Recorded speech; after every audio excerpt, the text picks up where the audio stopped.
Para iniciar a nossa imersão de hoje, que Deus abençoe o dia e a semana de todos os que nos acompanham. Amém. É muito bom estarmos aqui para mais uma análise. Com certeza.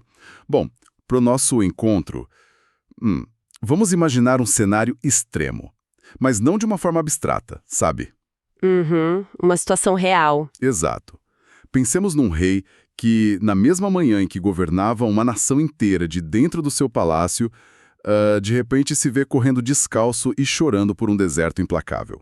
Nossa, o status de uma vida inteira simplesmente desmorona em horas, né? Sim, a própria casa é tomada, a reputação é arrastada pela lama e, para tornar o pesadelo completo, essa fuga desesperada não é contra um exército inimigo estrangeiro. É contra forças lideradas pelo seu próprio filho. Pois é. O estresse está no nível máximo absoluto. O corpo entra naquele modo primitivo de sobrevivência. Cada sombra no deserto parece uma ameaça letal. E aí vem o grande ponto de virada dessa história, não é? Exatamente. No meio desse caos inimaginável, sem muralhas e sem guardas. Essa pessoa simplesmente deita no chão de terra e tem uma noite de sono profundamente revigorante. É de explodir a cabeça. É o tipo de narrativa que entra em curto-circuito com tudo o que sabemos sobre a psicologia humana, né? Especialmente sobre a nossa resposta ao trauma. Totalmente.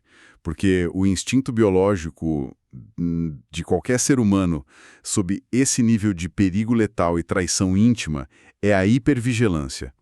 O cérebro inunda o corpo com cortisol, adrenalina pura. A ideia de fechar os olhos e desligar a consciência sabendo que pessoas que conhecem os seus pontos fracos estão caçando a sua cabeça. Parece, no mínimo, uma impossibilidade fisiológica. Mas essa impossibilidade é justamente o cenário real que vamos investigar agora.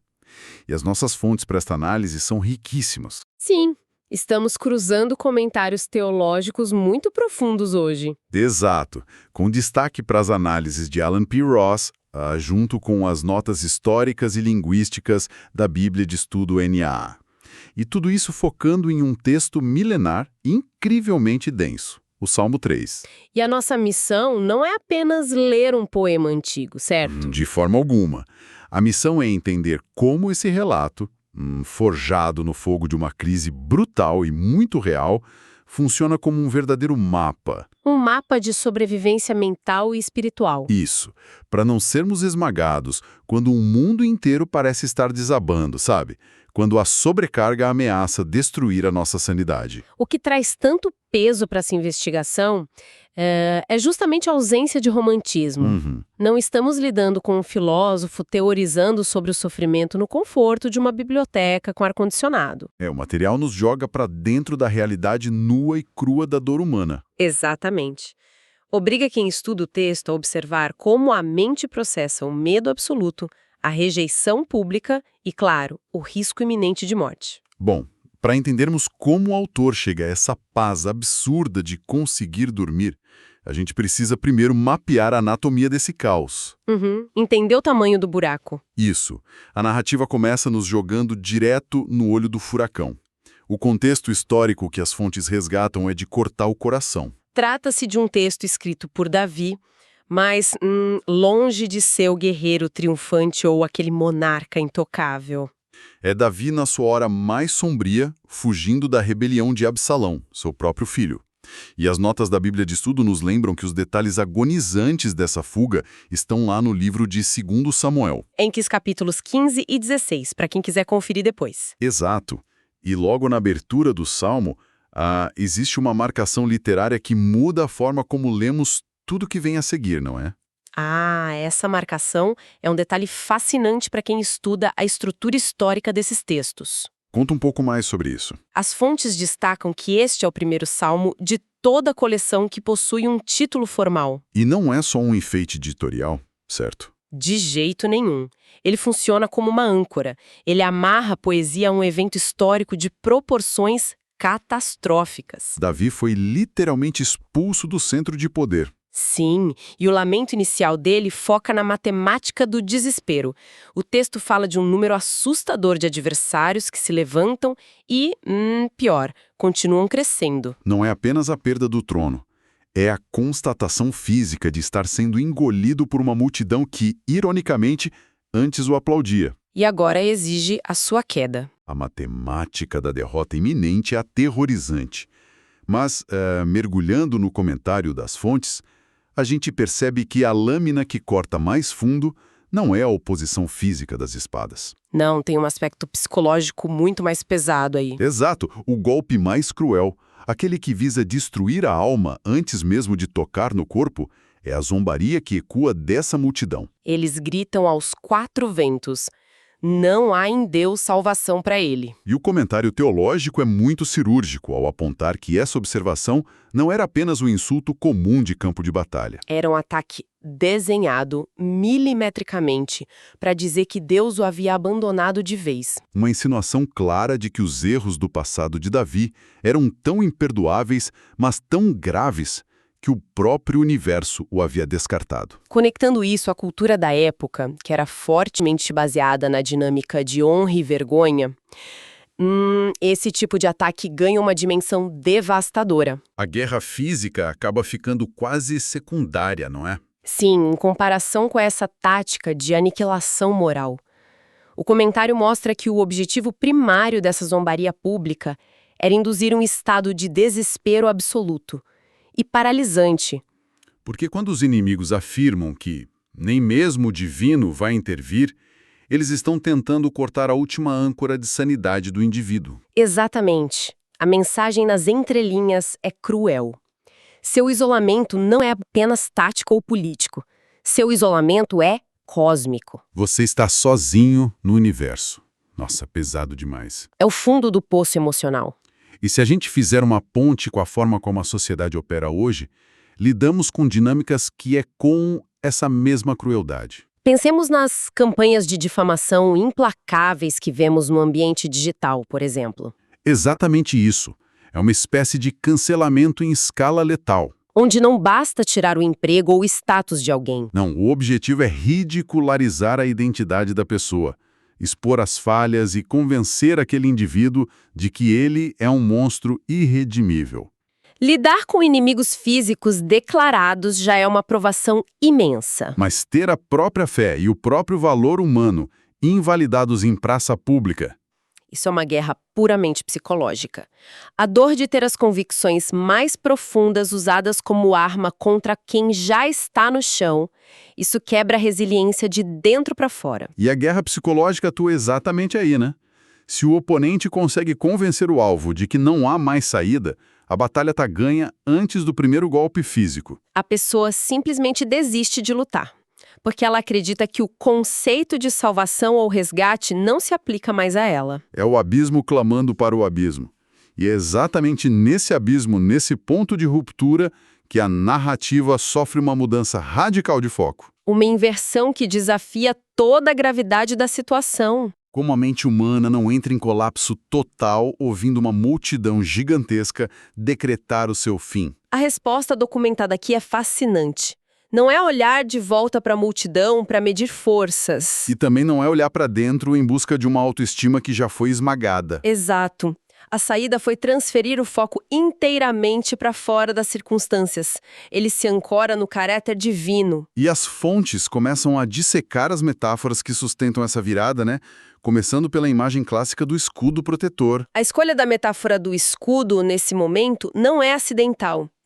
É profundamente estratégica. Diante do antagonismo absoluto, a fonte nos mostra que o conforto não é encontrado planejando um contra-ataque. Ou contando quantos soldados sobraram. O conforto está na essência de quem Deus é. E tem uma questão linguística muito interessante aqui, sobre a palavra hebraica usada para escudo, não tem? Sim, é o termo magem. Ele não se refere apenas àquele pequeno disco de metal usado para bloquear uma flecha frontal, sabe? Aquele escudo pequeno de uma mão só. Isso.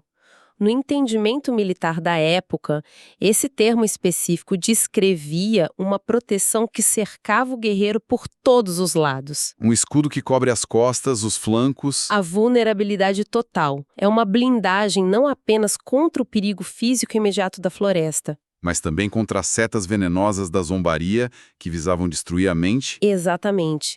Quando todas as muralhas de pedra de Jerusalém ficaram para trás, essa proteção invisível se torna a única realidade defensiva. E logo na sequência do escudo, O texto usa uma expressão que, à primeira vista, pode soar apenas como uma poesia reconfortante, o que exalta a minha cabeça. Mas não é só poesia, né? Não mesmo. Ao cruzar isso com as notas da Bíblia de Estudo e o comentário histórico, a gente percebe que o peso dessa frase é gigantesco. Considerando toda a humilhação pública que estava acontecendo? Sim. O comentário teológico revela a profundidade dessa imagem física. Porque caminhar com a cabeça baixa era a postura universal da vergonha, do luto severo. A postura do prisioneiro de guerra e, claro, do rei deposto e humilhado. As fontes nos mostram que exaltar a cabeça ou levantar a cabeça é muito mais do que um tapinha nas costas dizendo para não chorar. É uma expressão idiomática clássica do Antigo Testamento.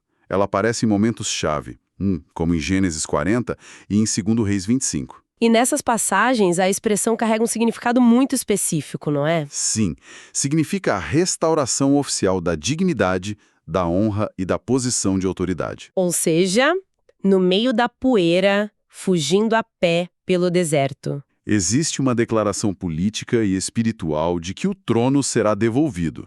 O nível de convicção é assombroso.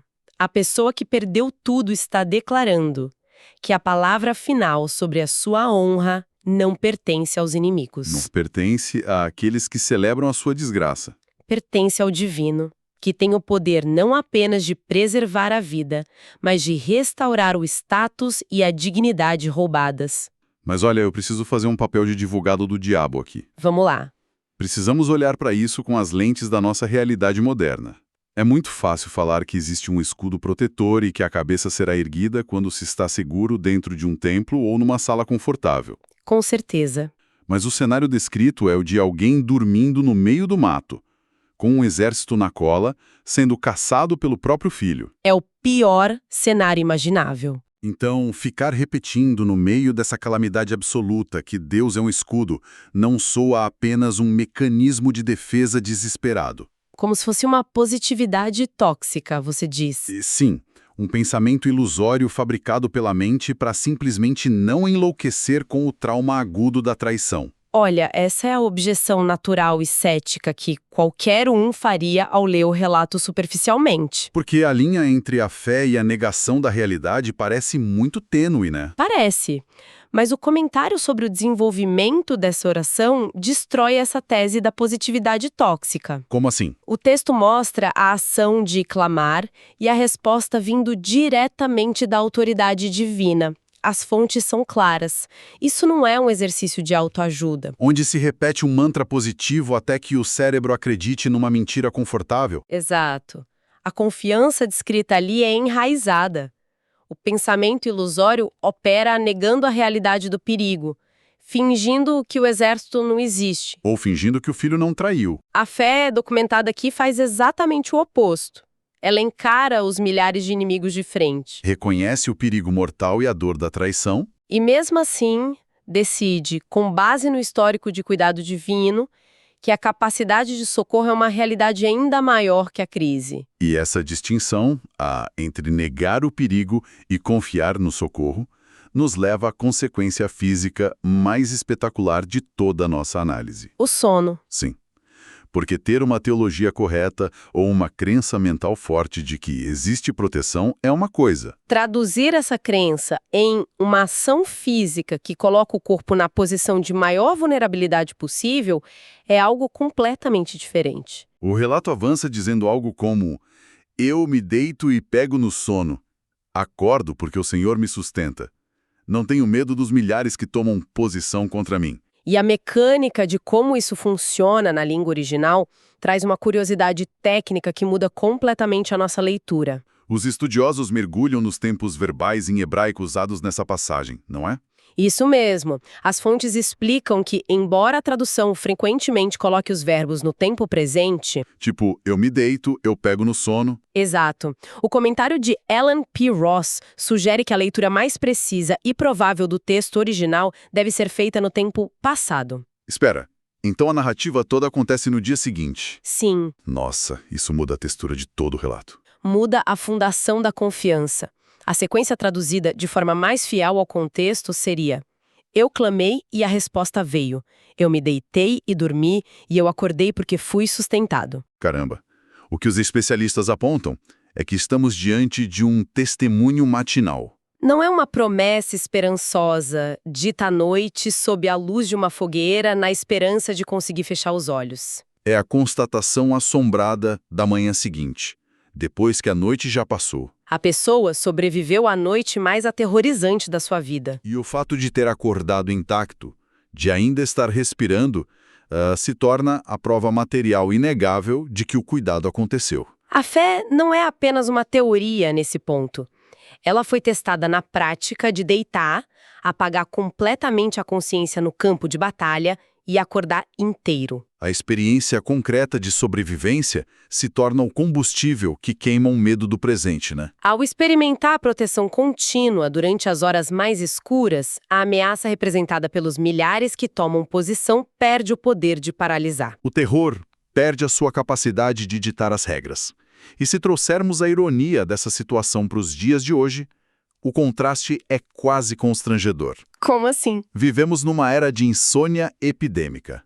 As mentes rodam a 1000 por hora, os corações aceleram na madrugada por causa de um boleto vencido. Ou uma incerteza econômica, um e-mail com um tom mais agressivo do chefe. Sim, e claro, é importante dizer que não estamos minimizando essas pressões. Elas são os exércitos modernos que causam uma ansiedade paralisante, com certeza. Mas aí olhamos para a magnitude deste relato antigo.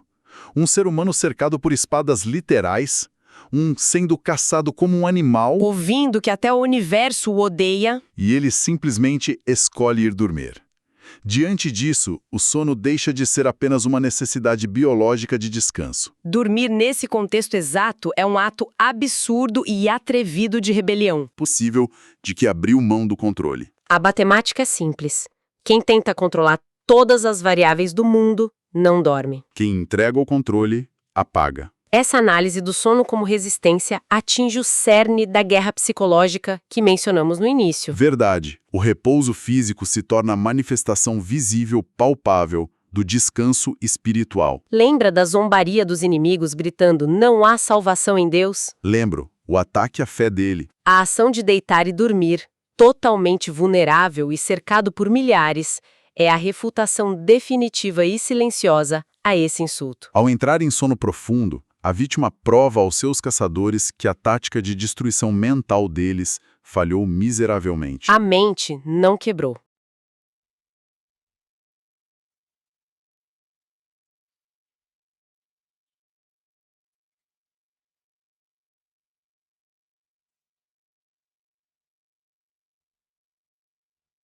É poderoso demais.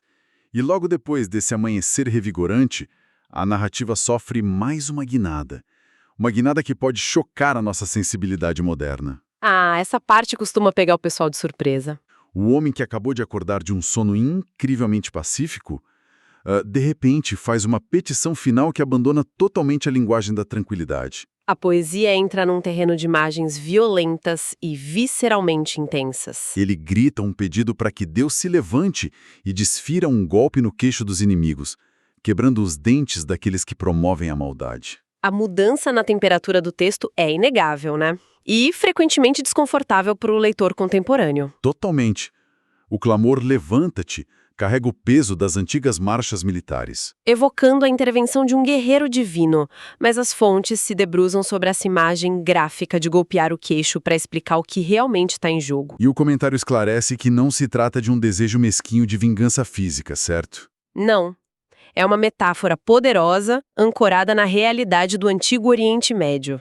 A imagem de dentes quebrados remete imediatamente às feras selvagens. Ah, faz sentido. Quando os dentes de um predador são despedaçados, ele não apenas sente dor, ele perde estruturalmente a sua capacidade de morder, de estraçalhar a presa. De causar dano.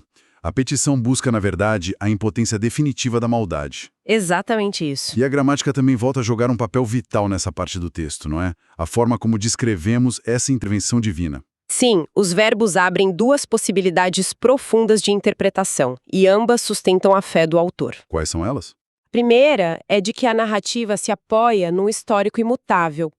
A convicção de que, no passado, o poder divino sempre desarmou os inimigos, dando base para pedir a mesma intervenção agora. E a segunda? A segunda leitura, que é a preferida por muitos estudiosos pela força poética, sugere que o nível de confiança era tão inabalável que a ação futura é descrita como um fato já consumado. Nossa! A certeza de que a oposição será desmantelada é tão absoluta que o texto fala da quebra dos dentes como algo que já aconteceu na perspectiva eterna.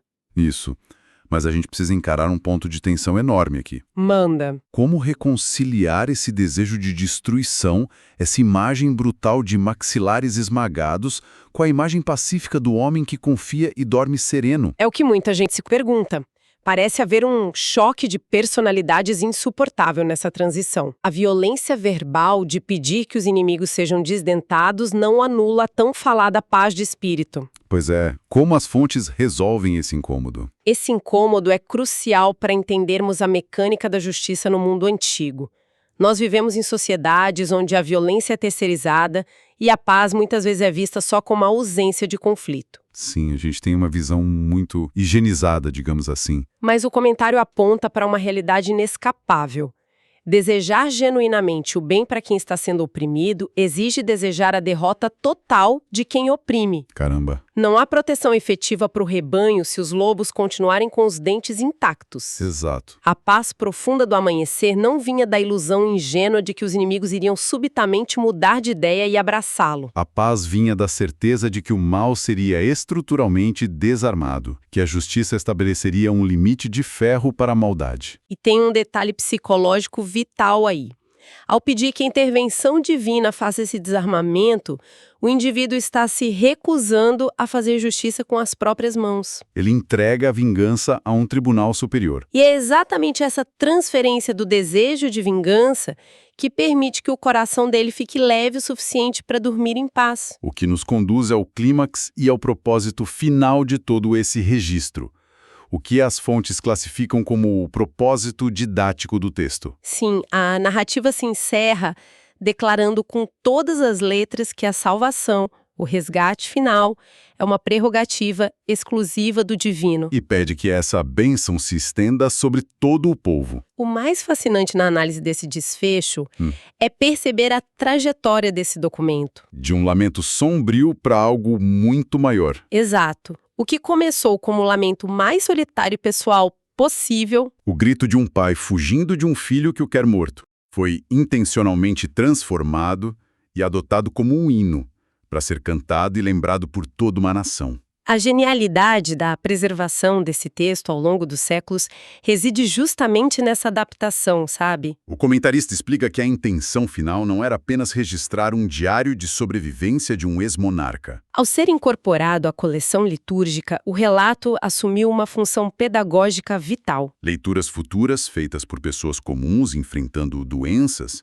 perseguições ou crises financeiras encontrariam ali um modelo. A lição é que se o resgate soberano intervém no ápice do caos político e familiar, a comunidade que enfrenta pavores semelhantes deve aprender a exercer essa mesma fé. Uma fé capaz de orar, entregar a ansiedade, confiar na justiça final e conseguir dormir. Mesmo quando os exércitos da vida moderna continuam marchando lá fora. E as fontes fazem um adendo brilhante para não deixar nenhuma margem para o fatalismo, né?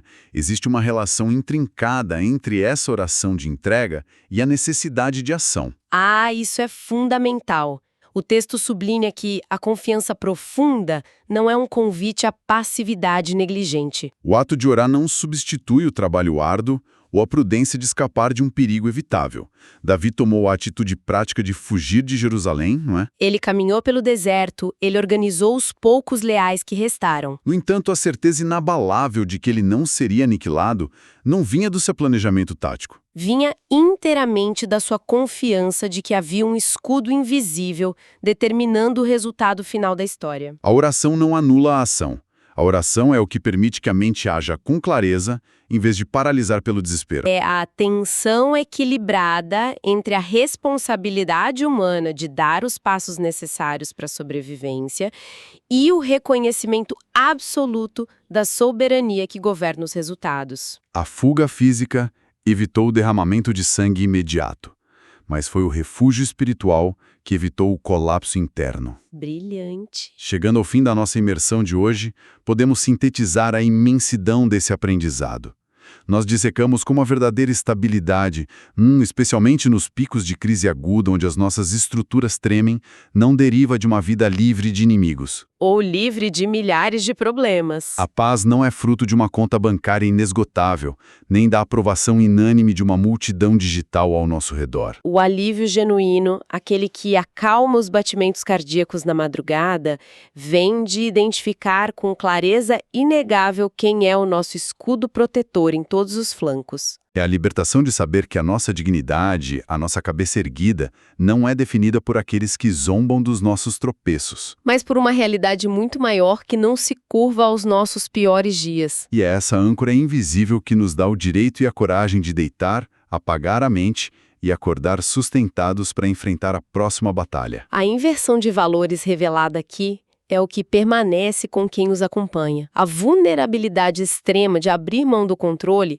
não resulta em desastre. Resulta em força espiritual. O medo que consome a alma moderna é neutralizado não pela mágica de ver o perigo desaparecer instantaneamente, Mas pela revelação de que aquilo que nos protege é infinitamente mais substancial e real do que qualquer ameaça que nos cerca. é uma mudança de perspectiva transformadora. Com certeza.